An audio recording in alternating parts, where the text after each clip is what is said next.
ಸವಾರು ಓಡಾಡಬೇಕಾದ್ರೆ ಭಯಭೀತರಾಗಿರ್ತಾರೆ.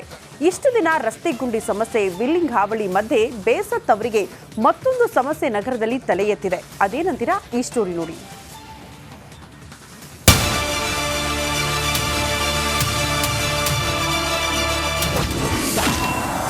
ಬೆಂಗಳೂರಿನಲ್ಲಿ puncture mafia. ರಸ್ತೆಯಲ್ಲಿ ಮೊಳೆ ಹೊಡೆಯುತ್ತಾರೆ, ಹುಷಾರ್. ಸಿಲಿಕಾನ್ ಸಿಟಿಯಲ್ಲಿ ಜನ ದುಡ್ಡು ಮಾಡಬೇಕಂತ ಬೇರೆ ಬೇರೆ ಮಾರ್ಗ ತುಳಿತಾರೆ. ಆದ್ರೀಗ ವಾಹನ ಸವಾರರಿಂದ ವಸೂಲಿ ಮಾಡಬೇಕು ಅಂತಾನೆ ಒಂದಷ್ಟು ಜನ ಪಂಕ್ಚರ್ ಮಾಫಿಯಾ ನಡೆಸುತ್ತಿದ್ದಾರೆ. ರಸ್ತೆಯಲ್ಲಿ ಮೊಳೆ ಬಿಸಾಕಿ ವಾಹನ ಪಂಚರ್ ಆಗುವಂತೆ ಮಾಡ್ತಿದ್ದಾರೆ. ಇತ್ತೀಚೆಗೆ ವಾಹನ ಸವಾರರು ರಸ್ತೆ ಮೇಲೆ ಓಡಾಡಬೇಕಾದ್ರೆ ಭಯಭೀತರಾಗ್ತಾ ಇದ್ದಾರೆ. ಪ್ರಮುಖ ಕಾರಣ ಅಂದ್ರೆ ನಮ್ಮ ವಾಹನ ಯಾವಾಗ ಕೆಟ್ಟು ನಿಲ್ಲುತ್ತೆ, ಪಂಚರ್ ಆಗುತ್ತೆ ಅನ್ನೋ ಭಯ ಅವರಿಗೆ ಕಾಡ್ತಾ ಇದೆ. ನಗರದ ಮೇಲ್ಸೇತುವೆ ಅಂಡರ್ ಪಾಸ್ಗಳಲ್ಲಿ ಬೇಕಂತ ಮೊಳೆ ಬಿಸಾಕಿ ಪಂಚರ್ ಅನ್ನ ಮಾಡೋಕೆ ಒಂದಿಷ್ಟು ಜನರು ಮುಂದಾಗ್ತಾ ಇದ್ದಾರೆ. ನಗರದ ಜಾಲಹಳ್ಳಿಯ ಕುವೆಂಪು ಮೇಲ್ಸೇತುವೆಯಲ್ಲಿ ಇಂಥದ್ದೊಂದು ಘಟನೆ ಕೂಡ ನಡೆದಿತ್ತು. ಸಂಚಾರಿ ಪೊಲೀಸರು ಆ ಮೊಳೆಯನ್ನ ಸಹ ತೋರಿಸಿದ್ರು. ಅಂದ್ರೆ ಬೊಗಸೆ ಮೊಳೆ ಬಿದ್ದಿತ್ತು. ನಗರದಲ್ಲಿ ಎಲ್ಲೆಂದರಲ್ಲಿ ವಾಹನಗಳು ಪಂಚರ್ ಆಗಿ ನಿಲ್ತಿವೆ. ನಂತರ ಪಂಚರ್ ಹಾಕಲು ನೂರಾರು ರೂಪಾಯಿ ವಸೂಲಿ ಮಾಡ್ತಿದ್ದಾರೆ. ಇದರ ಹಿಂದೆ ಪಂಚರ್ ಅಂಗಡಿಗಳ ಕೈವಾಡ ಇದೆ ಅನ್ನೋ ಅನುಮಾನ ಶುರುವಾಗಿದೆ. ಜಾಲಹಳ್ಳಿಯ ಕುವೆಂಪು ವೃತ್ತದ ಕೆಳ ಸೇತುವೆಯಲ್ಲಿ ಮುಷ್ಟಿಗಟ್ಟಲೆ ಮೊಳೆಗಳು ಪತ್ತೆಯಾಗಿವೆ. ಸ್ವತಃ ಟ್ರಾಫಿಕ್ ಪೊಲೀಸರೇ ಮೊಳೆಯನ್ನ ರಸ್ತೆಯಿಂದ ತೆಗೆದಿದ್ದಾರೆ.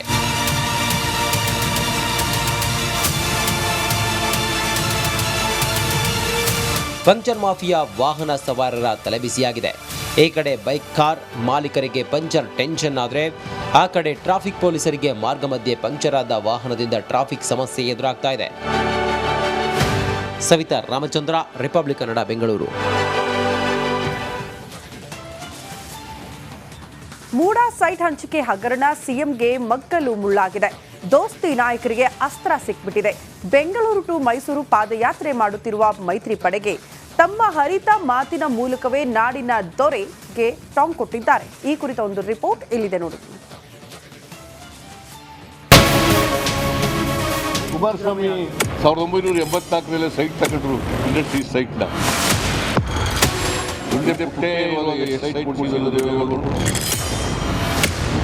ಬಿಜೆಪಿಯವರು ಇರೋದಲ್ಲ, ಬ್ಲ್ಯಾಕ್ ಮೇಲ್ ಮಾಡೋದ್ರಲ್ಲಿ ನಿಶೀಮರು. ರಾಜ್ಯ ರಾಜಕೀಯದಲ್ಲೇ ಮೂಡಾ ಸೈಟ್ ಹಂಚಿಕೆಯದ್ದೇ ಸದ್ದು. ಕಾಂಗ್ರೆಸ್ ವಿರುದ್ಧ ದೋಸ್ತಿಗಳು ನಿಗಿನಿಗೆ ಕೆಂಡವಾಗಿದ್ದಾರೆ. ಸಿಎಂ ಸಿದ್ದರಾಮಯ್ಯ ವಿರುದ್ಧ ಕೇಂದ್ರ ಸಚಿವ ಎಚ್.ಡಿ. ಕುಮಾರಸ್ವಾಮಿ ಅಂತೂ ಕೆಂಡವನ್ನ ಉಗುಳ್ತಾ ಇದ್ದಾರೆ. 1984ರಲ್ಲಿ ಇಂಡಸ್ಟ್ರಿ ಸೈಟ್ ತಗೊಂಡ್ರು, ಅವರು ಇಂಡಸ್ಟ್ರಿ ಮಾಡಿದ್ರ ಅಂತ ಎಚ್.ಡಿ.ಕೆ ವಿರುದ್ಧ ಸಿಎಂ ಕಿಡಿಕಾರಿದ್ರು. ಕುಮಾರಸ್ವಾಮಿ ಭಾಳ ಮಾತಾಡ್ತಾರಲ್ಲ, 1984ರಲ್ಲಿ ಸೈಟ್ ತಗೊಂಡ್ರು, ಇಂಡಸ್ಟ್ರಿ ಸೈಟ್ನ. ಪೊಸಿಷನ್ ಸರ್ಟಿಫಿಕೇಟು ತಗೊಂಡಿದ್ದಾರೆ. ಆಮೇಲೆ ಬದಲಿ ನಿವೇಶನ್ಗೆ ಅರ್ಜಿ ಹಾಕೊಂಡಿದ್ದಾರೆ. ಇಂಡಸ್ಟ್ರಿ ಮಾಡಿದ್ರ? ಯಾರು ಹೇಳಿದ್ರು ಕೊಟ್ಟು? ಪೊಸಿಷನ್ ಸರ್ಟಿಫಿಕೇಟ್ ತಗೊಂಡಿದ್ದಾರೆ. ಪೊಸಿಷನ್ ಸರ್ಟಿಫಿಕೇಟ್ ಸುಳ್ಳು ಹೇಳಿದ್ರು ಅವ್ರು ಹೇಳಿದ್ರು. ಮಗ ಕುಮಾರಸ್ವಾಮಿ ಮಾತ್ರವಲ್ಲ, ಅಪ್ಪ ಎಚ್.ಡಿ. ದೇವೇಗೌಡರ ವಿರುದ್ಧವೂ ಸಿಎಂ ಹರಿಹಾಯ್ದ್ರು. ಪುಟ್ಟಯ್ಯ ಇದ್ದಾಗ ಎಷ್ಟು ಸೈಟ್ ಕೊಡಿಸಿದ್ರು ದೇವೇಗೌಡರು, ಅವರ ಮನೆಯವರಿಗೆ ಎಷ್ಟು ಸೈಟ್ ಕೊಡಿಸಿದ್ದಾರೆ ಅಂತ ಪ್ರಶ್ನೆಗಳ ಸುರಿಮಳೆಯನ್ನೇ ಸುರಿದ್ರು.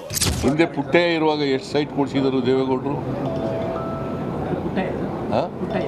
CITB ಇದ್ದಾಗ ಎಷ್ಟು ಸೈಟ್ ಕೊಡಿಸಿದ್ದಾರೆ? ಅವ್ರ ಮನೆಯವ್ರಿಗೆ ಎಷ್ಟು ಸೈಟ್ ಹೋಗಿದ್ದಾವೆ? ಸುಮ್ಮನೆ ಇವೆಲ್ಲ ಹೇಳಕ್ಕಾಗಲ್ಲ. ನೀನು ಬೇಕಾದ್ರೆ I will give you the record. ನಾವು ಪೊಲಿಟಿಕಲ್ ಆಗಿ ನಾನು ತಪ್ಪೇ ಮಾಡಿಲ್ಲ, ಬೇಸರ ಯಾಕಾಗುತ್ತೆ? ಬ್ಲಾಕ್ ಮೇಲ್ ಮಾಡೋದ್ರಲ್ಲೇ ಬಿಜೆಪಿ ನಾಯಕರು ನಿಸ್ಸೀಮರು ಅಂತ ಸಿಎಂ ವ್ಯಂಗ್ಯವಾಡಿದ್ರು. ನನಗೆ ಯಾಕೆ ಬೇಸರ ಆಗುತ್ತೆ? ತಪ್ಪು ಮಾಡಿದ್ರಲ್ಲ ಬೇಸರ ಆಗೋದು. ತಪ್ಪೇ ಮಾಡದಿರೋ ಮೇಲೆ ಬೇಸರ ಯಾಕಾಗುತ್ತೆ? 40 ವರ್ಷದಲ್ಲಿ ಇದು ಎಷ್ಟನೇ ಅಟೆಂಪ್ಟ್ ಸರ್? ಈ ತರ ಬಿಜೆಪಿಯವರು ಇದಾರಲ್ಲ, ಬ್ಲ್ಯಾಕ್ ಮೇಲ್ ಮಾಡೋದ್ರಲ್ಲಿ ನಿಶೀಮರು, ಸುಳ್ಳು ಹೇಳೋದ್ರಲ್ಲಿ ನಿಶೀಮರು, ಸುಳ್ಳನ್ನೇ ಸತ್ಯ ಮಾಡೋದ್ರಲ್ಲಿ ನಿಶೀಮರು, ಚಾರಿತ್ರ್ಯ ಮಾಡೋದ್ರಲ್ಲಿ ಅವ್ರಿಗೇನು ಕಮಿಟ್ಮೆಂಟ್, ಯಾವ ಐಡಿಯಾಲಜಿ ಇದೆ ಅವ್ರಿಗೆ? ಮೂಡಾ ಸೈಟ್ ಹಂಚಿಕೆ ಹಗರಣದಲ್ಲಿ ಆಡಳಿತ ವಿಪಕ್ಷಗಳ ನಡುವೆ ಟಾಕ್ ವಾರ್ ಜೋರಾಗಿದೆ. ಇದೀಗ ಸಿಎಂ ಸಿದ್ದರಾಮಯ್ಯ ಕುಮಾರಸ್ವಾಮಿ ವಿರುದ್ಧ ಮಾತ್ರವಲ್ಲ, ದೇವೇಗೌಡರ ವಿರುದ್ಧವೇ ಹರಿಹಾಯ್ದಿದ್ದಾರೆ.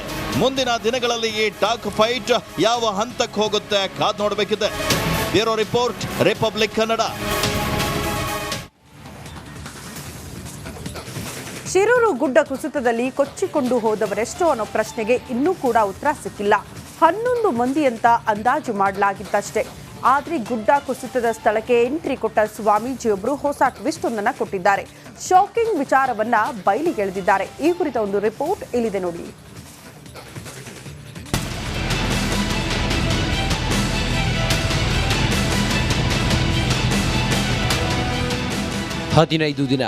ಬರೋಬ್ಬರಿ 15 ದಿನ. ಅಂಕೋಲಾದ ಶಿರೂರಿನಲ್ಲಿ ಗುಡ್ಡ ಕುಸಿದು ಇಂದಿಗೆ 15 ದಿನ. ಆದರೆ ಇಲ್ಲಿವರೆಗೂ ಪತ್ತೆಯಾಗಿರೋದು 11 ಜನರ ಪೈಕಿ ಕೇವಲ 8 ಮಂದಿ ಮೃತದೇಹ. ಇನ್ನು 3 ರಕ್ಷಣಾ ತಂಡಗಳು ಹರಸಾಹಸ ಪಡುತ್ತಿದ್ದಾರೆ. ಹೀಗಿರುವಾಗಲೇ ನಾಪತ್ತೆ ಆದವರ ಸಂಖ್ಯೆಗೆ ಹೊಸ ಟ್ವಿಸ್ಟ್ ಸಿಕ್ಕಿದೆ. ಶಿರೂರು ಗುಡ್ಡ ಕುಸಿತದಲ್ಲಿ ಸಿಲುಕಿದ್ದು 11 ಮಂದಿ ಅಲ್ಲ. ಉಡುಪಿ ದ್ವಾರಕಮಯಿ ಮಠದ ಶ್ರೀಗಳ ಶಾಕಿಂಗ್ ಹೇಳಿಕೆ. ಹೌದು, ಅಂಕೋಲಾದ ಶಿರೂರು ಗುಡ್ಡ ಕುಸಿತದಲ್ಲಿ ಈವರೆಗೂ 11 ಮಂದಿ ಸಿಲುಕಿದ್ದಾಗಿ ಅಂದಾಜಿಸಲಾಗಿತ್ತು. ಆದರೆ ಗುಡ್ಡ ಕುಸಿದ ಸ್ಥಳಕ್ಕೆ ಭೇಟಿ ಕೊಟ್ಟ ಉಡುಪಿಯ ದ್ವಾರಕಾಮಯಿ ಮಠದ ಸ್ವಾಮೀಜಿ ಸಾಯಿ ಈಶ್ವರ ಶ್ರೀಗಳು ಶಾಕಿಂಗ್ ಹೇಳಿಕೆ ನೀಡಿದ್ದಾರೆ. 16ರಿಂದ 17 ದೇಹ ಇದರಲ್ಲಿ ಘಟನೆಯಲ್ಲಿ ಇದೆ. ಗುಡ್ಡ ಕುಸಿತದಲ್ಲಿ ಸಿಲುಕಿದ್ದು 18 ಮಂದಿ.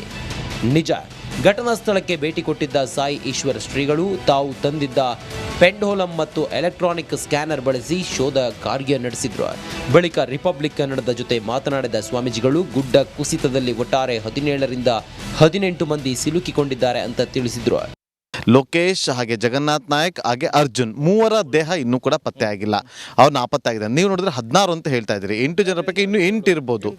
8ರಿಂದ 9 ಇರ್ಬೋದು. 8ರಿಂದ 9 ಇರ್ಬೋದು ಘಟನೆಯಲ್ಲಿ ಹಾನಿಯಾದಂಥ. ನಾಪತ್ತೆಯಾಗಿರೋ ಕೇರಳ ಮೂಲದ ಟ್ರಕ್ ಗಂಗಾವಳಿ ನದಿಯ 20 ಅಡಿ ಆಳದಲ್ಲಿ ಸಿಲುಕಿಕೊಂಡಿದೆಯಂತೆ. ಅದೇ ಜಾಗದಲ್ಲಿ ಒಂದು ಮೃತದೇಹ ಕೂಡ ಇದೆಯಂತೆ.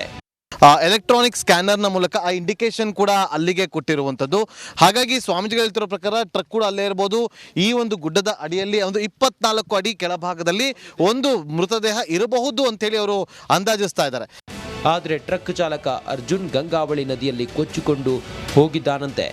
ಈಗ ಅರ್ಜುನ್ ವಿಚಾರವಾಗಿ ಸಾಕಷ್ಟು ಚರ್ಚೆಗಳಾಗ್ತದೆ. ಅರ್ಜುನ್ ಮೃತದೇಹ ಎಲ್ಲಿರ್ಬೋದು ಅಂತೇಳಿ ನಾವು ನೋಡಿದಾಗ ಟ್ಯಾಂಕರ್ ಇದೆ, ಅರ್ಜುನು ಅಲ್ಲಿಂದ ಲಾರಿ ಏನಿದೆ ಅಲ್ಲಿಂದ ಮೇಲೆ ಬಂದಿದ್ದಾನೆ. 15 ಫೀಟ್ ಅಷ್ಟು ಮೇಲೆ ಬಂದು ಅಲ್ಲಿಂದ ಅದು ನೀರಲ್ಲಿ ಹೋದಂಥ ಲಕ್ಷಣ ಇದೆ.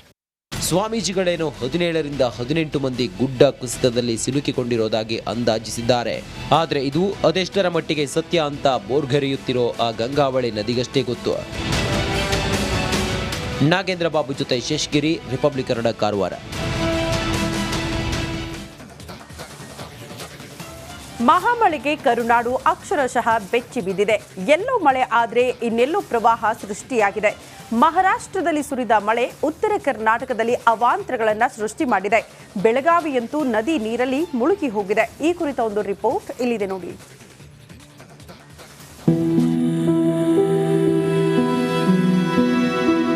ಹೊಲ ಜಲಾವೃತ ತಗೊಂಡೈತ್ರಿ ನಮ್ದ.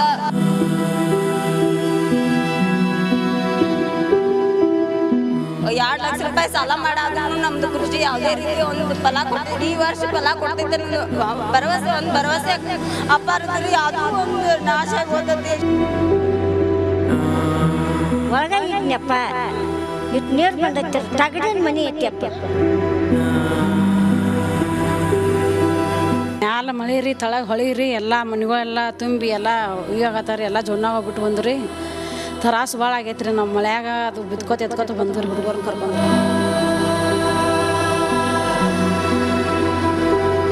ಕೇಳಿದ್ರಲ್ಲ, ಒಬ್ಬೊಬ್ಬರದ್ದು ಒಂದೊಂದು ಕಣ್ಣೀರ ಕತೆ.